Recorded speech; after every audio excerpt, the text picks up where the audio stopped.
Welcome to today's podcast. I'm excited. We're now going to a place I would love to be, but never happened to be there. But now virtually the universe provide me to go there. We're going to South Africa, to the area of Cape Town. And I'm really excited to have Madeleen Mulder in the house. Hello, Thank you, Madeleen. Juergen. Hello, good morning. It's nice to be here. Thank you to having you. And already our warm up, I would say, was so exciting. Now finally get you in my podcast, as I already tried to get it the last 2 years. Although maybe it was as well on my timing, because we have a lot of activities and connections together, like the initiative of One Better World, to make some difference in the area. Maybe the guests have heard I try to pronounce your last name a little bit more in the Dutch way. Or I assume I failed because you had been born in the Netherlands. Yes, born and raised in the Netherlands and lived there for many years. And your pronunciation was beautiful, so no worries. Yeah, I lived in the Netherlands for many, many years, but I also traveled and lived in other countries quite a bit. And now we're living with my husband, and my 3 children in South Africa since a year and a half. And I would like to show you the beauty of South Africa, but it's a very gray day as we're moving into autumn and winter. So not the best day to turn the camera and show you, but it is still a beautiful place. And we're very grateful to be here. It is, wonderful to be in a country where there's so much nature and where we can be in nature so easily and where there's so much space. So yeah, we're very happy to be here. I can imagine. And for me, that is a funny or interesting question because you started your career as a legal counselor. You started, and I think as well in South Africa. What happened with somebody who's doing legal stuff, where people say that is dry, that is paperwork? How does that fit together with nature? Ah, beautiful. Gosh, yeah, there is a journey preceding all this, or running through all of it. I would say I actually ended up studying law not necessarily by choice, but because the medical biology study that I picked turned out to be or too difficult, just not fitting from a math or science perspective. I couldn't get my head around those themes at the time. So I started studying law and ended up really liking it because it gave me a real good understanding of the systems that we live in. So by accident, I ended up working as a legal counsel in-house for a big corporation, Philips at the time, big Dutch corporation, known from the light bulbs and the televisions and all of that. And I really enjoyed it. I ended up working with R&D departments, innovation, licensing, lots of technology-driven businesses. And there was a bit of a mix of activities, which really suits me. And I think the thread running throughout my whole legal career is mostly innovation. So innovation and creating foundations, strong foundations. So I've often worked in departments that needed to be built up or organizations that were just starting out. And I really like to build. I can quickly see through systems and see what's needed. And I don't mind doing some hard work either. So I think that's the thread really running through it. And the nature part, I think, is the systems perspective. I very much, my energy is charged in nature as it works for many people. But in nature, you see the systems and the patterns very clearly. And I think that sits very deep inside all of us. But I feel I've used that mostly throughout my life to see the patterns in the people's behaviors and in how departments grow or not grow or get stuck. And not always consciously, but sometimes very consciously, sometimes more subconsciously, and use that in my work to take a next step.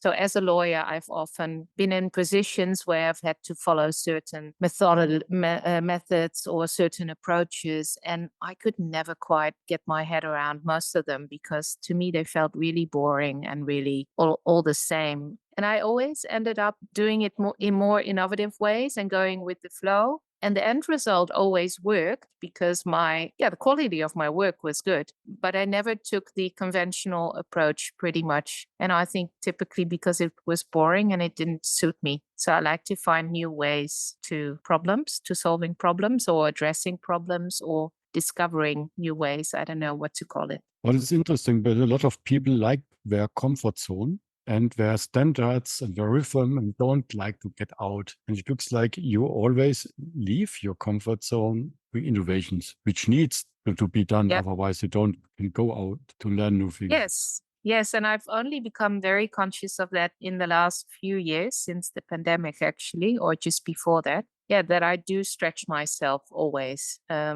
First, it was more subconsciously, and now it's more a conscious effort to keep doing that. And the legal work has actually been of great benefit to me to help me to learn how to build strong foundations, because we need a bit of stability as well Yes. to feel safe to grow. So I've been building that within myself over many, many years, obviously. But it also, that foundation within myself allows me to build strong foundations, structures outside of me, whether it be in the form of a governance framework or a contractual relationship or a term sheet, what have you. I always look for the easiest way to say, okay, what is it that we're doing here, and how do we put it into something practical? How do we give in Dutch we have an expression, give hand and feet to it, bring it to life. Yeah. Yeah, we have too many rules, and rules and values are a good foundation Yeah. work together and to live together. But if you overdo them, it's stopping you to be creative. Yeah. Yes, and I think that's where we find ourselves today. You put it very beautifully. Principles, values are the starting point, and we can build on those, but we don't need to build the system in such a detailed way that there's no freedom of movement. Because when there's no freedom of movement, we get stuck, and it creates disease. We see this in nature, but we see this within our own bodies as well. If we close off from the world, from other people, we get sick because we don't take in new information. There's no interaction, there's no in and out flow. And it literally makes us sick mentally, but also physically then, because those interact as well. Yeah. Yes. Yes. I see it every time funny because you have the two parts of your basis as your legal consultation company, and then you founded Potenzialgestalter service. Could you explain what does that mean? I think it's a word it was not in my vocabulary, and I try to think it must be something great, but I don't know what. Yeah, no, it's interesting. I stumbled on the word a few years ago after I left the corporate life. I didn't consciously leave it. Well, I left it consciously, but then I didn't know I was not going to be in that space for a while. And the pandemic hits, and I started exploring transitions and change work and all of these areas of work. And at some point, I came across the word kariwompel, and I didn't know what it meant, but it triggered something. It resonated with me, and I looked it up, and I noted that it meant, at least the definition I found, was to travel purposefully towards an unknown destination. And it made me smile because I think it resonated, because that's what I've done most of my life. Because most of my, at least working life, when people would say, so where do you want to be in 5 years, Madeleen? Where do you want to be in 10 years? I would never have an answer, and I would feel really, really dumb. And I was like, oh, I should know these answers, but I don't. And I think deep down, I knew that nobody really knows the answer, but we tell ourselves that we know the answer, or we come up with something to hold on to. And I think for me, life just doesn't work that way, or I recognize that this is not how it works and not how I wanted to live my life. I wanted a bit more adventure. And that resonates a lot with me. And you have as well on your profile that word Wayfinder. And I use sometimes the word Pathfinder, which Yes. I learned from the German wording, like finding a way where you don't know where it goes. As well, looking where the universe gives you the direction of life and you cannot plan it. Yeah.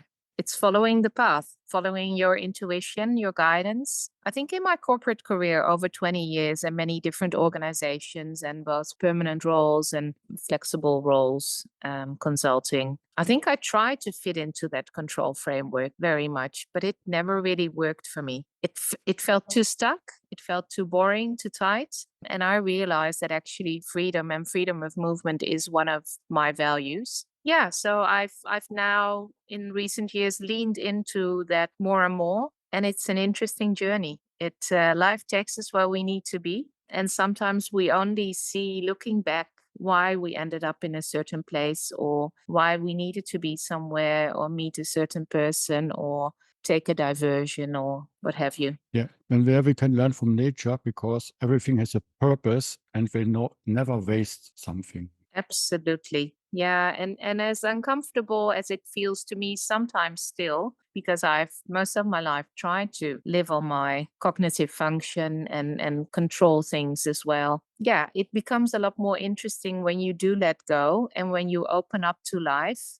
Yeah, because there's always new experiences. And I think I'm learning more and more as we lean into life. We get to experience different things. And this is what life's about. Life is not about controlling it or putting yourself down and placing the boundaries around you and then living within those confinements. And yeah, it's not what I am about, but I don't think any of us are made that way, really. The question is, do we dare to stretch ourselves? Even if we don't feel safe sometimes, do we dare to go beyond what we know? And I think what I'm doing, because I'm driven like that, I'm made like that very much, is I'm leaning into that because and by leaning into it, I'm showing others. I'm giving others an example, showing people that it's possible, even though I find it scary or exciting sometimes. Yeah, it becomes fun, and you get to experience new things. So if you look at it that way, you put on a different pair of glasses rather than seeing the downside and seeing that you're not in control. Because, yeah, as I say to our children, you're actually never really in control. But we tell ourselves that we control life. Life is not about control, life just is. But if you ask your kids, are they happy every time to get such challenges? No, not always, but it's interesting that you can see that their capacity is growing as well, and they are stretching themselves and becoming comfortable with stretching ourselves, which I find we knew when we left the Netherlands 3 years ago that it would be a stretching adventure for them as well. But they're doing fantastically. I'm just so impressed because kids are so much more flexible. And now they're starting to see the fun in it. And I'm grateful for it because the world is changing so rapidly. And we're setting them up perfectly for that. Not because we planned this so many years ago. No, we started by leaving the Netherlands for a year. And then when we were gone, we decided, oh, we can do this again. Let's try another one. And we're not planning to do it every year because that is pushing the boundaries for the whole family a bit. But yeah, no, they're growing with us. So it's wonderful. Wonderful. And if now companies or people like to grow with your help, how can they work with you? How can they interact with you? What is the way forward? I've actually explored what I said, transitions and regenerative leadership and lots of different things over the past few years. My focus is now on legal professionals. Everyone's welcome. Because I ultimately feel that our systems are stuck in the rules that we've created. So this is the highest level order where we need to start changing things. If we change is driven from the bottom, but we also need to by the people because they don't want to keep living. And you see people moving out of their countries, starting to find new ways of living and working. All of these things are happening, and that is starting to push against the existing systems. But the current systems are trapped in the rules that we've created in the legal systems. So we need to find more and more lawyers that are willing to push the boundaries on the legal system. And yeah, I'm happy to guide lawyers and legal professionals in ways on how to do that and collaborate with a larger group and find the courage to do it, because I think that is what is holding many people back, not just lawyers, but people feel very lonely. They feel very anxious in today's world where everything is changing and shifting and they are losing control day by day. And yet people don't know most people don't know what they can do differently. But many of us can contribute in small ways because change doesn't happen in one big sweeping way. It happens in many small efforts combined. Yeah, lawyers learn to lean into the change and create openings in how organizations are governed. And it's actually all happening. Steward ownership is becoming a bigger theme. Rights of nature is becoming a bigger theme in the legal world. So there's lots of developments, but yeah, most mainstream organizations are not yet leaning into these developments. But if lawyers start, because lawyers do have a lot of power in corporations and organizations nowadays and in government, it's where everything is stuck. So it's also a place where you can get things unstuck. Yes. But we must find the courage and work together. I learned some months ago from British Columbia in Canada. They looked on all the governmental rules and laws they had compared to 50 years ago. And I think there had been nearly 5 times more laws than in the past. And they started to transition with some simple rules like we remove 2 before creating a new one. We ask every time, is that law really necessary? Yeah, beautiful. The impact had been that more companies moving to that area because it's easier to do business there. And at the same time, although we removed natural laws, protection laws, the people respect it more, working more sustainable as before. Yeah, because there's more freedom. Yeah. And I think people that really understand freedom understand that the other side of the medal of freedom is responsibility. They go hand in hand. And most people actually are willing to contribute to a healthy environment and will not abuse that freedom. There's always a few that will abuse the freedom, but most people will actually collaborate and live up to that responsibility that goes with the freedom. And understand that, well, it's also a shift we're going through as a human species. We are starting to see that we're part of a bigger whole and we need to take care of the bigger whole. We're caretakers. We're not the ones that are in control. We're stewards of this world, and we need to take our responsibility by taking care of it rather than abusing it and polluting it. And more people are waking up to this reality as the plastic is polluting our oceans and our shores and our mountains and our drinking water and our soil. So we have a lot of work to do, but more and more people are starting to see that we are stewards. So yeah, I'm excited about the times that we're living in. Absolutely. And it's only small steps everybody can do without a lot of cost. And every small step helps for the big picture at the end. All the big social transitions have started with small steps and few people and mostly non-violent ways, because there is little risk. Well, nowadays it is slightly different sometimes, but non-violent protest has, resulted in big societal changes. And obviously it takes time, but we do have the advantage of younger generations now that are much more tuned into this new paradigm of being caretakers, stewards of the world, rather than controlling it.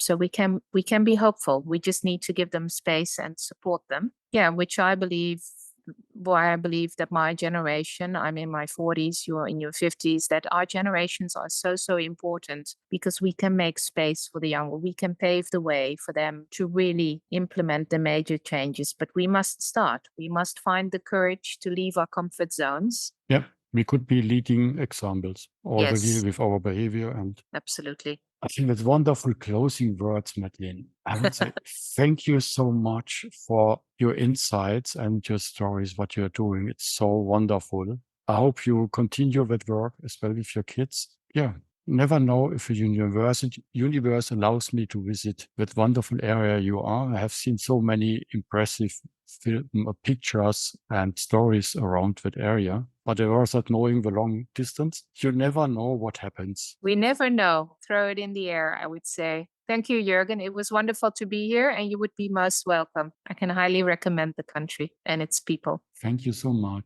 Thank you. Bye. Bye.